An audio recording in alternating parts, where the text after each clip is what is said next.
Season 8 இப்போ வெற்றிகரமாக நடந்து முடிஞ்சிருக்கு அப்படின்றது நம்ம எல்லாருக்குமே தெரியும். இப்படி இருக்கக்கூடிய சூழ்நிலை இப்போ விஜய் விஷால் அவர்கள் 3வது வின்னராக வந்திருந்தார். இதனால் எல்லோருமே அவருக்கு வாழ்த்துக்களை தெரிவித்து வந்துட்டு இருந்தாங்க.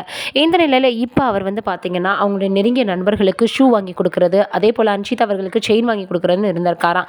அப்பா கிட்ட 5 லட்சத்தை கொடுத்துட்டு அவர் சொல்லியிருக்கிறாராம், நீங்கள் இதை வச்சு ஏதாவது பண்ணுங்க, இனிமேல் என்னுடைய கரியரை நான் சம்பாதிக்கிற பணத்துலேருந்து பார்த்துக்கிறேன் அப்படின்னு அம்மாவுக்கும் கொஞ்சம் கொடுத்துருக்கிறாராம். அதே போல் இப்போ அவர் எதற்காக அன்ஷிதா அவர்களுக்கு வாங்கி கொடுத்துருக்காரு, அன்ஷிதா அவர்கள் அவ்வளவு ஸ்பெஷலா அப்படின்னு எல்லோருமே சொல்லி வந்துட்டு இருக்காங்க. ஏற்கனவே அன்ஷிதா அவர்கள் பிரேக்கப் பண்ணிட்டேன் அப்படின்ற மாதிரி சொல்லியிருந்தாங்க. தான் நினைச்சது அன்புக்காக தான் இயங்கினேன் அப்படின்றதையும் தாண்டி நான் நினைச்சது அந்த அன்பை கொடுக்காது, என்னை வந்து யூஸ் பண்ணிக்கிட்ட மாதிரி இருந்துச்சு, இதற்கெல்லாம் காரணம் பிரியங்கா அவர்கள் தான், எப்பவுமே நம்மளுடைய சுயமரியாதை எங்கேயுமே விட்டு கொடுக்கக்கூடாதுன்னு எனக்கு சொல்லியிருந்தாங்கன்னு அன்ஷிதா சமீபத்தில் சொல்லியிருந்தாங்க. இந்த சூழ்நிலை இப்போ விஷால் அவர்கள் இந்த மாதிரி அவங்களுக்கு செயின் எடுத்து கொடுத்துருக்காரு. எதற்காக அவர் அதுவும் அவ்வளோ செலவு பண்ணி அவங்களுக்கு செயின் எடுத்து கொடுக்கணும் அப்படின்னு எல்லோருமே இப்போ அதை பற்றி தான் பேசி வந்துட்டு இருக்காங்க.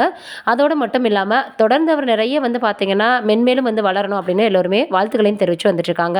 இது ஒரு புறம் இருக்க, கஞ்சா கருப்பு அவர்கள் வந்து ரமேஷ் அவர்களிடம் வந்து வீடு வாங்கியிருந்தாராம். இப்போ அவர் ஒரு வழக்கு பதிவு செஞ்சுருக்காரு. என்ன அது அப்படின்னா, அவர் வீடை தான் தங்க போகிறதா சொல்லி வாங்கிட்டு வேறு ஒருவருக்கு விட்டுருக்காராம். அங்கே வந்து பழக்கம் அதிகமாக இருக்கிறவங்க வர்றது, அதே போல் தேவையில்லாமல் அந்த வீடை வந்து யூஸ் பண்ணுறது அப்படின்னு ரொம்பவே அந்த வீட்டை அட்டகாசம் பண்ணி வந்துட்டுருக்காங்களாம், தவறான முறையிலையும் பயன்படுத்துகிறாங்களாம்.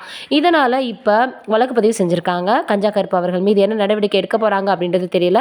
ஆனால் தனக்காக நடிக்கும்போது நான் அப்பப்போ போய் வருவேன் அப்படின்னு சொல்லிட்டு இருந்தவர் எதற்காக இன்னொருத்தவங்களுக்கு கொடுக்கணும், அதுவும் இப்படி நடக்குதுன்னு அவருக்கு சொல்லியும் கூட அவர் கண்டுக்காமல் இருக்காரே, என்ன காரணமாக இருக்கும் அப்படின்னு எல்லோருமே வந்து இதை நிச்சயமாக தெரிஞ்சுக்கணும் அப்படின்ற மாதிரி ரமேஷ் அவர்கள் இப்போ கஞ்சா கருப்பு அவர்கள் மீது வழக்கு பதிவு செஞ்சுருக்காராம். இது எந்த அளவுக்கு உண்மை அப்படின்றது தெரியல. இதை பற்றி கஞ்சா கருப்பு அவர்களே ஏதாவது சொன்னால்தான் தெரியும். ஏன்னா சினிமாவில் இன்ன வரைக்கும் எந்த ஒரு கெட்ட பெயரும் இல்லாமல் வளர்ந்தவர், இப்படி இருக்கிற சூழ்நிலை திடீர்னு இப்படி ஒரு பிரச்சனை ஏற்பட்டிருக்குது, இவருடைய பெயரை கெடுக்கிறதுக்காக இருக்குமோ அப்படின்ற கோணத்திலையும் பார்க்கப்பட்டு வந்துட்டுருக்கு. என்னதான் உண்மை அப்படின்றத பொறுத்திருந்து பார்ப்போம்.